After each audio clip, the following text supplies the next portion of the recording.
Warahmatullahi wabarakatuh. Alhamdulillahirabbil alamin wa bihi nasta'inu ala umuri dunya waddin.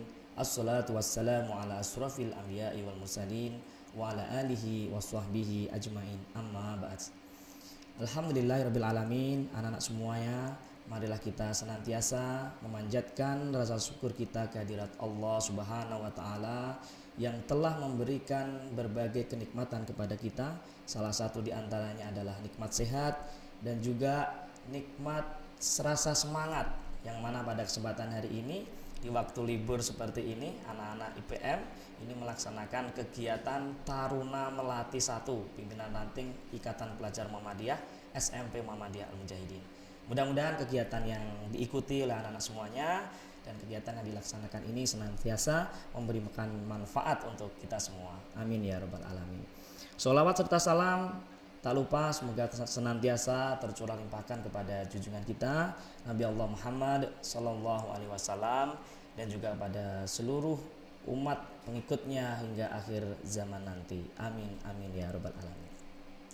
Anak-anak semuanya peserta Taruna Melati 1 pimpinan ranting IPM SMP Muhammadiyah Al-Mujahidin, pada kesempatan hari ini saya akan menyampaikan materi tentang kemuhammadiyahan.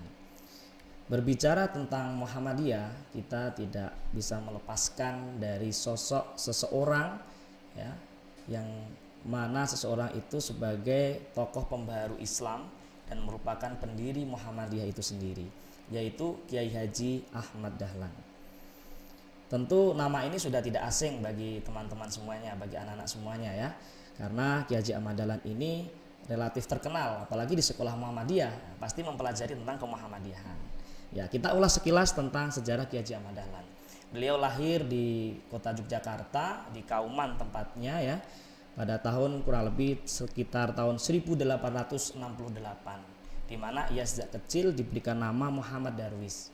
Nah, namanya ini dirubah setelah ia sepulang dari menunaikan ibadah haji dan belajar di Mekah ya, ketika usia kurang lebih 20 tahun waktu itu. Kemudian dia berubah menjadi Kiai Haji Ahmad Dahlan. Nah, yang perlu kita ketahui bahwa Kiai Haji Ahmad Dahlan ini sejak kecil ia memiliki sebuah karakter yang santun, kemudian cerdas, kemudian semangat ya, semangat dalam menuntut ilmu ya. Terbukti bahwa ia ketika kecil ya, di usia 7 tahun Kiai Haji Ahmad Dahlan ini sudah bisa membaca Al-Quran, bahkan ia sudah menghatamkan Al-Quran. Tidak hanya itu saja, ia senantiasa rajin untuk mengunjungi para kiai-kiai di Kauman untuk mempelajari ilmu-ilmu agama. Hingga pada akhirnya ia sudah bisa berbahasa Arab di usia 15 tahun. Kemudian ia diizinkan oleh keluarganya untuk menunaikan ibadah haji dan juga belajar di Mekah. Nah, dari belajar Kiai Haji Ahmad Dahlan di Mekah itulah kemudian ia memiliki sebuah ilmu atau inspirasi baru tentang pembaharuan Islam. Di mana ketika zaman itu ya, masyarakat khususnya di Jogja, bahkan masyarakat keseluruhan di tanah air ini masyarakatnya masih mengedepankan sebuah tradisi, dan mereka memegang teguh itu tradisi yang tidak sesuai dengan syariat agama Islam, atau bahkan mereka bisa disebut dengan masyarakat yang kolot seperti itu. Oleh karena itu muncullah sebuah kegelisahan Kiai Haji Ahmad Dahlan yang kemudian ia di Timur Tengah belajar dengan para tokoh-tokoh pembaharu Islam seperti Muhammad Abduh, kemudian Ibnu Taimiyah dan lain sebagainya, dan juga beliau menemui para syekh-syekh yang ada di Timur Tengah yang dari Indonesia seperti Syekh Ahmad Khotib dari Minangkabau, kemudian Kiai Nawawi dari Banten, Kiai Abdullah dari Surabaya dan lain sebagainya. Nah, berkat belajar Kiai Haji Ahmad Dahlan kepada para ulama yang ada di sana, kemudian memunculkan sebuah inspirasi baru, keberanian pada Kiai Haji Ahmad Dahlan untuk memiliki sebuah konsep dakwah dengan gerakan tasdid, yaitu pembaharuan, mengembalikan pemahaman masyarakat Islam pada umumnya kembali kepada agama Islam yang sebenar-benarnya, yaitu sesuai dengan Al-Quran dan Sunnah. Nah, kemudian ketika ia kembali ke Indonesia, ke tanah air, Kiai Haji Ahmad Dahlan kemudian berusaha untuk memiliki sebuah strategi, di mana strategi yang dilakukan Ki Haji Ahmad Dahlan ini mulai dari pendidikan. Nah, waktu itu Ki Haji Ahmad Dahlan menjadi guru di sekolah milik kolonial Belanda. Jadi waktu itu tidak semua orang itu bisa sekolah. Ya, jadi yang bisa sekolah itu hanya anak bangsawan, ya, yang kemudian mereka diberikan kesempatan untuk sekolah di sekolah Belanda. Ya, sekolah Belanda. Jadi pemerintahan waktu itu masih pemerintahan Belanda. Nah, kemudian waktu itu Ki Haji Ahmad Dahlan mengajar di sekolah namanya Quick School Muhammadiyah, di mana tempat para pelajar yang nantinya akan menjadi seorang guru. Ya. Jadi dididik untuk menjadi seorang guru, dan itu tidak ada mata pelajarannya agama. Nah, ketika itu Ki Haji Ahmad Dahlan melamar di tempat itu, kemudian Ki Haji Ahmad Dahlan memberikan pengajaran tentang agama lah melalui dari pembelajaran di agama di sekolah Belanda itulah. Kemudian Ki Haji Ahmad Dahlan membina generasi-generasi muda, yang mana nantinya generasi muda ini akan menjadi pelangsung, ya, akan menjadi pionir, ya, penyebaran ajaran Islam yang sesuai dengan Al-Quran dan Sunnah. Nah, kemudian tentang kepribadian Ki Haji Ahmad Dahlan, kita kembali tentang kepribadian Ki Haji Ahmad Dahlan. Jadi kita lebih mengenal di sini tentang kepribadian beliau. Kepribadian yang dimiliki oleh Ki Haji Ahmad Dahlan yang pertama yaitu beliau mencintai ilmu pengetahuan. Sebagaimana tadi saya sampaikan di awal bahwa Ki Haji Ahmad Dahlan ini sangat mencintai ilmu pengetahuan. Ia rela untuk mendatangi satu guru ke guru yang lain, ya, bertanya, kemudian mendengarkan, menghormati dan sebagainya, sehingga ilmu yang didapatkannya ini benar-benar bisa dipahami. Dan bahkan Ki Haji Ahmad Dahlan tidak hanya sampai pada level pemahaman, tetapi ia juga mau melaksanakan atau mengamalkan ilmu yang diperoleh itu dari gurunya. Sebagaimana tadi di depan saya sampaikan bagaimana Ki Haji Ahmad Dahlan perjuangannya untuk mencari ilmu sampai di Mekah dan sebagainya. Kemudian yang kedua, Ki Haji Ahmad Dahlan memiliki kepribadian suka berderma dan menolong sesama. Ya, ada kisah menarik dari Ki Haji Ahmad Dahlan tentang suka berderma dan menolong sesama ini. Pada tahun 1921-an, ya, ini Muhammadiyah, ini waktu Muhammadiyah sudah berdiri, ya, di tahun 1921 ini. Ini Muhammadiyah atau kas keuangan Muhammadiyah ini mengalami kekosongan. Ya, maka kemudian apa yang dilakukan oleh Ki Haji Ahmad Dahlan? Karena ia yang kemudian menginisiasi untuk memberikan pendidikan perguruan Muhammadiyah, maka waktu itu juga beliau yang bertanggung jawab tentang gaji guru, kemudian biaya operasional pendidikan dan sebagainya. Ketika di tahun itu mengalami sebuah kekosongan kas, maka yang dilakukan Ki Haji Ahmad Dahlan yaitu dia keluar dari rumah, kemudian memukul kentongan, ya, namanya kentongan. Kemudian dipukul kentongan itu seraya memanggil tetangga-tetangga dan juga orang-orang yang ada di sekitar itu. Nah, orang-orang yang ada di sekitar itu mendengar suara kentongan yang dipukul Ki Haji Ahmad Dahlan, mereka berkumpul di rumah Ki Haji Ahmad Dahlan. Apa yang dilakukan Ki Haji Ahmad Dahlan waktu itu? Ki Haji Ahmad Dahlan mengeluarkan berbagai perabot rumah tangga, baik kursi, lemari, kemudian lampu-lampu, bahkan sampai baju-baju Ki Haji Ahmad Dahlan juga dikeluarkan. Kenapa kok dikeluarkan? Karena waktu itu Ki Haji Ahmad Dahlan memiliki sebuah niatan untuk melelang barang-barang yang dimilikinya. Nah, setelah orang-orang pada berkumpul, kemudian Ki Haji Ahmad Dahlan menyampaikan keinginannya, yaitu ingin melelang barang di mana nanti hasilnya akan digunakan Kiai Haji Ahmad Dahlan untuk menggaji guru di perguruan Muhammadiyah, Masya Allah, dan juga untuk biaya operasional pendidikan. Nah, kemudian para tamu yang datang ini pada berebutlah itu, memilih satu persatu barangnya, kemudian berebut, berlelang dan sebagainya. Akhirnya semua barang yang dikeluarkan Kiai Haji Ahmad Dahlan habis terlelang semua maksudnya. Ya, setelah habis terlelang semua, kemudian para tamu kemudian menyerahkan pembayaran kepada Kiai Haji Ahmad Dahlan. Kemudian Kiai Haji Ahmad Dahlan mengucapkan terima kasih dan mempersilahkan untuk membawa barang-barangnya. Tetapi apa yang dilakukan oleh masyarakat waktu itu? Yang dilakukan masyarakat yang datang ke situ, yang melelang barangnya, tidak jadi membawa barang-barangnya, tetapi justru malah mereka menginfakkan hartanya, ya, sesuai dengan nominal barang yang dilelang tadi untuk digunakan Ki Haji Ahmad Dahlan untuk membiayai operasional pendidikan, terutama membayar gaji guru-guru di perguruan Muhammadiyah. Nah, dari situlah kemudian kita bisa memahami betapa dermawannya Ki Haji Ahmad Dahlan, betapa pedulinya Ki Haji Ahmad Dahlan itu terhadap sesama, ya, terhadap khususnya terhadap Muhammadiyah, khususnya terhadap pendidikan Muhammadiyah atau pendidikan generasi penerus bangsa ini. Jadi sangat luar biasa sekali anak-anak semuanya. Anak-anak semuanya yang berbahagia dan insya Allah dirahmati oleh Allah Subhanahu Wa Taala. Kepribadian yang ketiga yang dimiliki oleh Ki Haji Ahmad Dahlan adalah suka berdakwah amar ma'ruf nahi mungkar, ya, mengajak kepada kebaikan dan mencegah pada kemungkaran.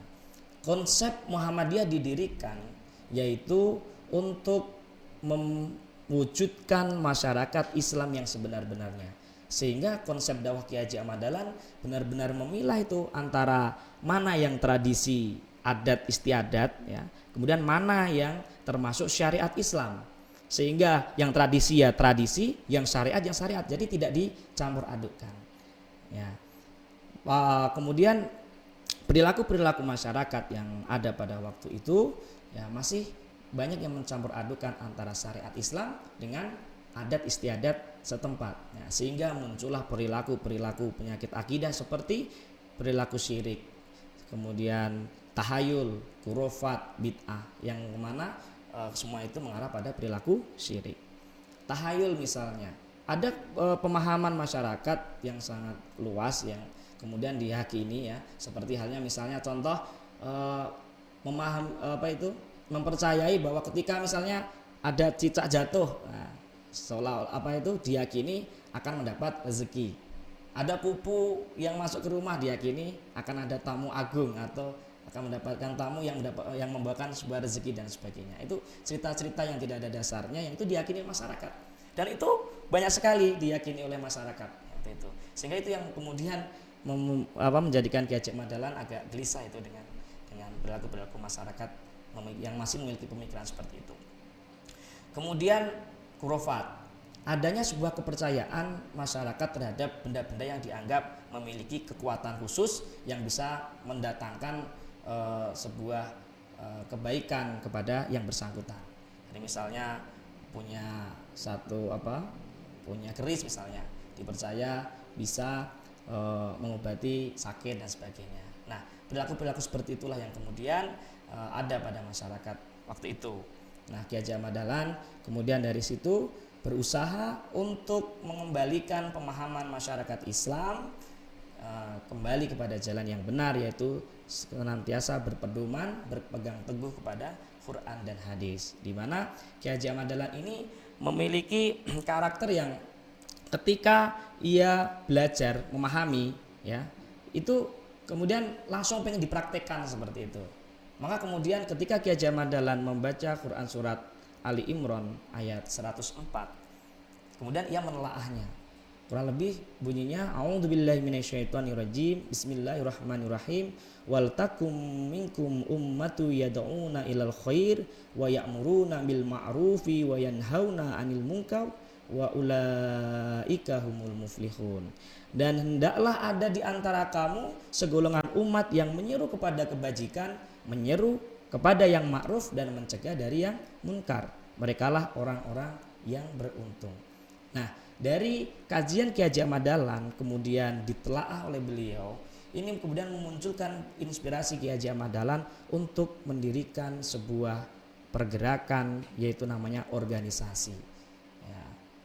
Jadi dari sinilah kemudian Ki Haji Ahmad Dahlan ingin mempraktekkan. Jadi ciri khas Ki Haji Ahmad Dahlan itu seperti itu. Jadi tahu ilmu, kemudian dia ingin berusaha dipraktekkan. Seperti hanya ketika waktu itu Ki Haji Ahmad Dahlan memberikan sebuah pengajian subuh yang dibahas itu tentang Al-Ma'un terus itu sampai berkali-kali.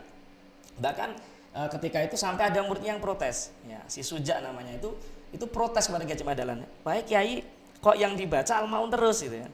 Karena sudah berkali-kali Al-Ma'un terus. Kemudian Ki Haji Ahmad Dahlan bertanya, apakah kamu sudah tahu tentang Al-Ma'un? Ya sudah, tidak hanya tahu Kiai, tapi saya juga hafal gitu. Apakah sudah mempraktekkan? Ya sudah Kiai, ketika sholat saya membaca Quran surat Al-Maun gitu. Bukan itu maksudnya, kata Kiai Haji Ahmad Dahlan. Nah apa Kiai? Apakah kamu sudah memahami artinya dan mempraktekkan dari isi arti yang ada di surat Al-Maun itu?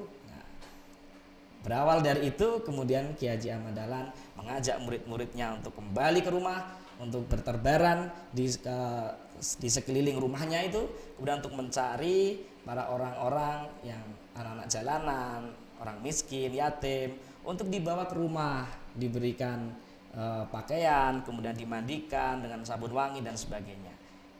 Itulah yang kemudian langsung dipraktekkan oleh Kiai Haji Ahmad Dahlan. Nah, sama halnya dengan ini, Kiai Haji Ahmad Dahlan juga setelah menelaah Quran surat Ali Imran ayat 104 ini memiliki inspirasi untuk mendirikan sebuah organisasi, yang mana dengan organisasi ini dakwah Muhammadiyah bisa tersebar luas hingga sampai seluruh Nusantara ini. Nah, hal-hal yang melatar belakangi berdirinya Muhammadiyah diantaranya adalah faktor subjektif yang tadi saya sampaikan, bahwa Kiai Haji Ahmad Dahlan memiliki sebuah pemahaman dan juga menelaah sebuah Al-Quran yang kemudian ia mengamalkan isinya. Yang kedua, faktor eksternal, yaitu adanya gerakan Kristening ya, yang kemudian itu dikelola, yang mana gerakan Kristening atau kristenisasi ini untuk mengkristenkan umat Islam ya. Ada gerakan seperti itu yang menimbulkan keresahan tersendiri bagi Haji Ahmad Dahlan. Kemudian yang ketiga, faktor internal, yaitu tidak bersihnya Islam akibat bercampur dengan berbagai macam faham, sehingga timbullah perilaku-perilaku syirik seperti yang saya sampaikan di depan tadi. Nah, dari berbagai faktor itu ada faktor subjektif, kemudian faktor eksternal dan internal, kemudian lahirlah sebuah organisasi yang disebut dengan Muhammadiyah, yang mana di dalam sejarahnya Muhammadiyah ini lahir pada tanggal 8 Zulhijjah tahun 1330 Hijriah, bertepatan dengan 18 November tahun 1912 ya. Dengan karakter organisasi sosial keagamaan, dan Muhammadiyah bukan organisasi politik. Nah, kemudian tujuan dari berdirinya Muhammadiyah ini apa? Tujuannya adalah menjunjung tinggi agama Islam sehingga dapat mewujudkan masyarakat Islam yang sebenar-benarnya. Menjunjung tinggi perintah-perintah dalam ajaran Islam, perintah-perintah Allah, sehingga nantinya akan muncul sebuah masyarakat yang senantiasa masyarakat yang berpegang teguh pada Al-Quran dan Sunnah. Itu yang kemudian menjadi tujuan didirikannya Muhammadiyah. Nah, kemudian Muhammadiyah ini juga memiliki ciri tajdid, yaitu pembaharuan yang meliputi aspek tauhid ya, seperti akidah, ibadah, kemudian muamalah dan pemahaman ajaran Islam dengan mengembalikan sumber yang asli, yaitu kepada Al-Quran dan Sunnah. Nah, sehingga berkembanglah kemudian Muhammadiyah. Kalau kita hitung-hitung ya, dari tahun 1912 sampai dengan saat ini, Muhammadiyah ini sudah 1 abad lebih, sudah 100 tahun lebih.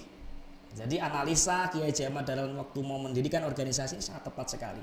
Dengan adanya organisasi ini, Kiai Haji Ahmad Dahlan punya regenerasi, punya tim ya, kemudian punya visi dan misi untuk menjalankan organisasi itu.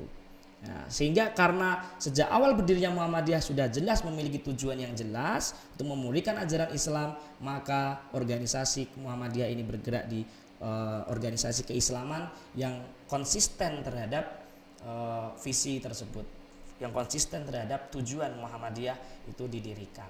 Sehingga kemudian muncullah sebuah amal usaha Muhammadiyah, yang dimana salah satu diantaranya adalah layanan kesehatan. Muhammadiyah memiliki berbagai rumah sakit ya, yang dulu awalnya Kiai Haji Ahmad Dahlan membuat sebuah klinik kecil-kecilan seperti itu untuk menolong masyarakat yang waktu itu yang membutuhkan pertolongan dari sisi kesehatan ya, kemudian konsultasi kesehatan dan sebagainya. Kemudian berkembang pesat hingga kemudian Muhammadiyah memiliki sebuah amal usaha, yaitu rumah sakit yang tersebar di berbagai daerah di seluruh Nusantara ini. Kemudian yang kedua, amal usaha yang berikutnya adalah layanan pendidikan. di mana anak-anak semuanya juga merasakan hingga sampai saat ini merasakan keberadaan Muhammadiyah itu sendiri. Ya, seperti SMP Muhammadiyah Al-Mujahidin ini merupakan bagian dari amal usaha Muhammadiyah. Ya, dan juga sekolah-sekolah Muhammadiyah yang lainnya, mulai dari TK, bahkan sekarang ada PAUD ya, PAUD, TK, SD, SMP, MI, MTS, SMA, SMK, perguruan tinggi, universitas yang tersebar di seluruh Nusantara ini yang berjumlah ribuan dan sangat luar biasa sekali perkembangan Muhammadiyah. Maka kita sebagai warga Muhammadiyah, kalian sebagai anak-anak pelajar Muhammadiyah, sebagai pelangsung ya gerakan atau yang melanjutkan tentang perjuangan Muhammadiyah, kita harus senantiasa senang, kemudian bangga, kemudian semangat untuk memperjuangkan, terus mengembangkan Muhammadiyah, baik melalui organisasi maupun melalui amaliyah sehari-hari yang sesuai dengan Muhammadiyah. Nah, hal-hal yang apa yang kemudian perlu kalian lakukan dalam kehidupan sehari-hari setelah kita belajar di sekolah Muhammadiyah? Salah satu diantaranya seperti halnya tadi saya sampaikan, mari berusaha untuk meneladani apa yang kemudian tadi telah saya ceritakan tentang kisah Ki Haji Ahmad Dahlan. Bagaimana Ki Haji Ahmad Dahlan mencintai ilmu pengetahuan, Ki Haji Ahmad Dahlan suka menolong sesama, Ki Haji Ahmad Dahlan suka berdakwah amar ma'ruf nahi mungkar. Apakah bisa Pak itu dilakukan? Bisa. Ya, dengan teman mau menolong, ya, kemudian di rumah maupun di sekolah ketika waktunya sholat ya, atau kemudian waktunya sholat mengajak temannya untuk sholat berjamaah ya, kemudian suka atau mencintai ilmu pengetahuan ya. Tentu saya yakin anak-anak semuanya yang mengikuti kegiatan ini semuanya pasti mencintai ilmu pengetahuan. Terbukti karena anak-anak semuanya merupakan pelajar Muhammadiyah yang pada saat ini anak-anak juga sedang belajar menuntut ilmu pengetahuan ya. Kemudian jangan lupa ada sebuah ikrar ya, ikrar tentang janji pelajar Muhammadiyah. Yang ini kemudian perlu saya bahas pada materi saat ini. Jadi saya mengingatkan kembali, di saat biasanya di setiap hari Senin ya, setiap hari Senin itu anak-anak berikrar janji pelajar Muhammadiyah. Maksudnya di situ untuk mengingatkan kalian sebagai pelajar Muhammadiyah itu harus seperti ini, seperti ini, seperti ini, seperti ini. Yang pertama, berjuang menegakkan ajaran Islam. Ya, apa yang bisa kita lakukan dalam berjuang menegakkan agama Islam ini?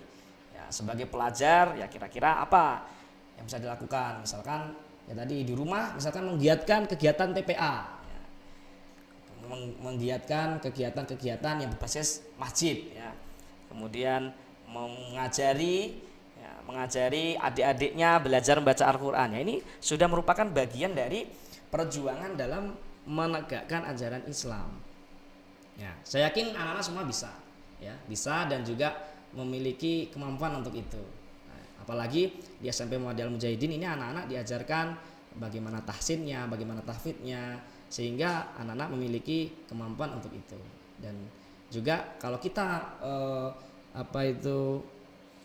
meneladani Ki Haji Ahmad Dahlan tadi, ketika Ki Haji Ahmad Dahlan mendapatkan ilmu pengetahuan, dia dengan senang hati dan semangat untuk mengamalkan ilmu pengetahuan yang dia peroleh. Maka bagi anak-anak juga demikian, ketika kita sudah mendapatkan ilmu pengetahuan, mari berusaha untuk bersama-sama untuk merealisasikan atau mengimplementasikan nilai-nilai dari ilmu itu kepada perbuatan-perbuatan real yang nyata yang bisa kita lakukan. Kemudian yang kedua, hormat dan patuh pada orang tua dan guru. Kedua ini merupakan orang yang mulia ya. Jadi oleh karena itu marilah kita memuliakan kedua orang tua kita, kemudian guru-guru kita di sekolah dengan menghormatinya, dengan bertutur kata yang baik ya, dengan bertutur kata yang sopan, kemudian mendengarkan ketika dinasihati oleh orang tua, mendengarkan ketika diberikan pelajaran ketika di sekolah ya, bahkan kemudian bisa mengimplementasikan apa-apa ilmu yang diperoleh dari Bapak Ibu guru dan juga nasihat-nasihat dari orang tua yang baik ya. Asal itu dalam sebuah kebaikan bisa dilakukan oleh anak-anak dan dianjurkan untuk diamalkan seperti itu. Yang ketiga adalah bersungguh-sungguh dalam menuntut ilmu ya. Jadi kesempatan saat ini anak-anak sebagai pelajar Muhammadiyah Anak-anak ini menanggung atau membawa sebuah amanah yang cukup besar, membawa amanah yang cukup serius dari kedua orang tua kalian untuk menuntut ilmu dengan sungguh-sungguh. Ya, jadi tidak ada alasan bagi anak-anak untuk tidak mau belajar. Karena anak-anak ini diberikan amanah yang sangat luar biasa bagi dari orang tua. Kalau kita membaca sejarah tentang perkembangan bangsa ini, bahkan sebelum merdeka itu orang mau sekolah itu tidak semuanya bisa sekolah ya. Jadi hanya orang-orang tertentu saja yang bisa menikmati pendidikan itu. Nah, kita atau kalian yang sekarang hidup di era kemerdekaan seperti ini, jadi sudah merdeka seperti ini, yang memiliki kewajiban untuk belajar, manfaatkanlah kesempatan ini dengan sebaik-baiknya. Sehingga dengan belajar dengan sungguh-sungguh, menuntut ilmu yang dengan sungguh-sungguh, itu akan membawakan keselamatan bagi kalian baik di dunia, insya Allah, hingga di akhirat kelak. Kemudian yang selanjutnya adalah bekerja keras, mandiri dan berprestasi. Ya, menuntut ilmu, ya, kemudian melakukan sesuatu itu dengan usaha yang bersungguh-sungguh, dengan menuntut ilmu yang bagus, yang kerja keras, kemudian mandiri, tidak tidak tergantung kepada teman ya, kemudian tidak tergantung kepada orang tua, jadi bisa memilah-milah, bisa bisa melatih dirinya untuk mandiri, belajar dengan sungguh-sungguh. Insya Allah akan mengantarkan kalian menjadi pelajar yang berprestasi. Kemudian rela berkorban dan menolong sama. Ya dari hal-hal yang kecil ya. Dari hal yang kecil, apa yang bisa kita lakukan untuk menolong sesama. Ketika teman kita sedang memerlukan bantuan, ya kita berusaha untuk mau menolongnya. Kemudian ketika ada sesuatu yang kemudian bisa kita lakukan, ya kita lakukan untuk menolong teman. Jadi di sini rela berkorban dan menolong sesama. Dan yang terakhir, siap menjadi penerus perjuangan Muhammadiyah. Nah, ini yang terakhir ini yang kemudian yang perlu anak-anak perhatikan, bahwa kalian dididik di dalam organisasi Ikatan Pelajar Muhammadiyah ini supaya anak-anak juga memiliki pemahaman tentang Muhammadiyah, tentang organisasi, sehingga kelak ketika anak-anak sudah selesai di bangku belajar, anak-anak kembali lagi ke Muhammadiyah, kembali lagi memikirkan Muhammadiyah, kembali lagi untuk melaksanakan pergerakan di Muhammadiyah, sehingga anak-anak bisa menjadi penerus perjuangan Muhammadiyah, anak-anak bisa menjadi guru di sekolah Muhammadiyah, anak-anak bisa menjadi pengurus di organisasi Muhammadiyah, baik di tingkat kepemudaan, pemuda Muhammadiyah, bisa yang putri bisa di Nasyiatul Aisyah. Kemudian nanti ketika udah dewasa bisa di Aisyah, dan juga yang putra bisa di Muhammadiyah. Intinya seperti itu. Jadi menjadi pelangsung dan penerus perjuangan Muhammadiyah. Jadi sekilas itu anak-anak semuanya, karena kita dibatasi oleh waktu, dan mudah-mudahan di kesempatan yang lain kita bisa membahas lagi secara lebih dalam tentang kemuhammadiyahan. Mungkin itu saja yang dapat saya sampaikan. Apa yang saya sampaikan tadi mudah-mudahan bisa memberikan manfaat untuk anak-anak dan memberikan spirit atau motivasi pada anak-anak untuk lebih cinta terhadap Muhammadiyah, kemudian membawakan anak-anak untuk bisa menjadi penerus perjuangan pergerakan Muhammadiyah. Dan dari saya cukupkan sekian, kurang lebihnya mohon maaf. Selamat mengikuti kegiatan Taruna Melati 1 pimpinan ranting Ikatan Pelajar Muhammadiyah SMP Muhammadiyah Al-Mujahidin pada tahun 2021. Mudah-mudahan kegiatan berjalan dengan lancar. Terima kasih, kurang lebihnya mohon maaf. Nun wal qalami wa mayasturun. Wassalamualaikum warahmatullahi wabarakatuh.